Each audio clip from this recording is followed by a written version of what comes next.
Welcome to the Solemn Yugioh channel, where we discuss everything collecting and investing in Yu-Gi-Oh! And sometimes just the collectible space as a whole. Now today we got a bombshell of news. PSA acquires Genamint to introduce next generation technology to grading process. What does this mean? As we know, PSA was acquired by another mega company quite a while ago, and one of the big guys at that company is a tech entrepreneur. And so, of course, we were starting to assume, okay, what kind of tech innovation and so forth are they going to bring to PSA to take that company to the next level? So it seems like this will be one of the first of many changes that will be happening. And this is actually a very big deal because this could massively change how your cards are valued. PSA has announced that it has acquired Genamint Inc., a software company that will help improve and scale the process by which PSA handles trading card submissions. Genamint technology analyzes each trading card in real time and is able to provide diagnostics, measurements, and detect alterations or other changes made to a card's surface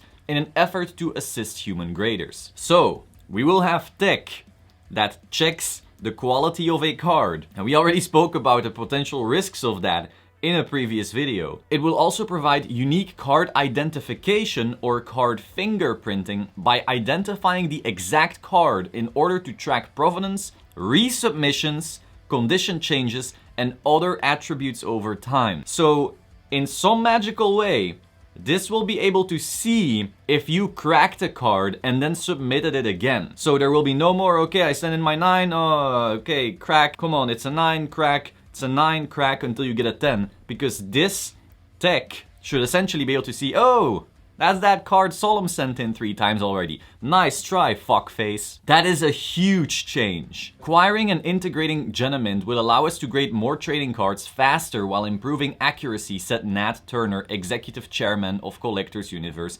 PSA's parent company. The reputation PSA has established as the industry's card grading authority is important to protect and enhance. This acquisition is one of the first steps towards furthering PSA's capabilities as the foremost authority in grading trading cards. We're not eliminating humans from the grading process, he continued. We're improving the process by adding technology. One interesting thing here is, if this technology is used to grade cards, how will this change grading standards? Let's say that the cert number 67 something something starts having this technology. And let's say that a lot of cards that used to be seen as 10s aren't actually all that perfect. A machine would be able to spot way more issues than a real human. So depending on how they shift their standards, grading might totally change.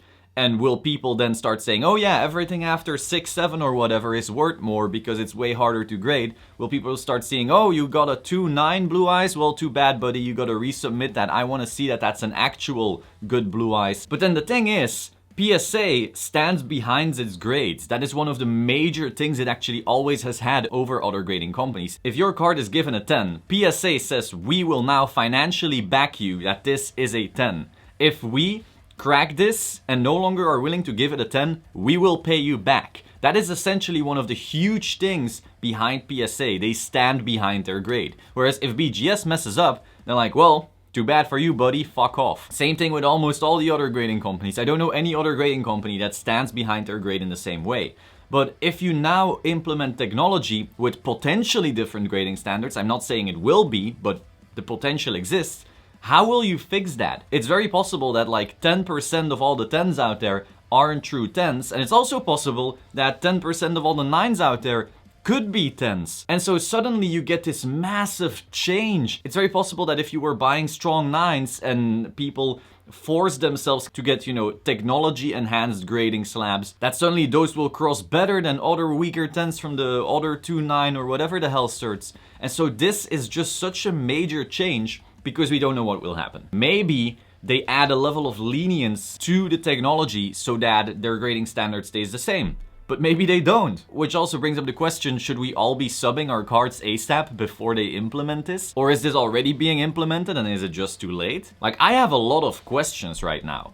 I just don't know what's up. And it's very possible that the market is just so set in their ways that it won't even matter. That a 6, 7, and again I just made up 6, 7, it's very possible it's later or earlier, but that a 6, 7 PSA 10 worth just as much as a 2.9 PSA 10 or a 2.4 PSA 10, and that never changes, but that every single new grader is essentially being fucked because of that, because it was easier back then. So I don't know.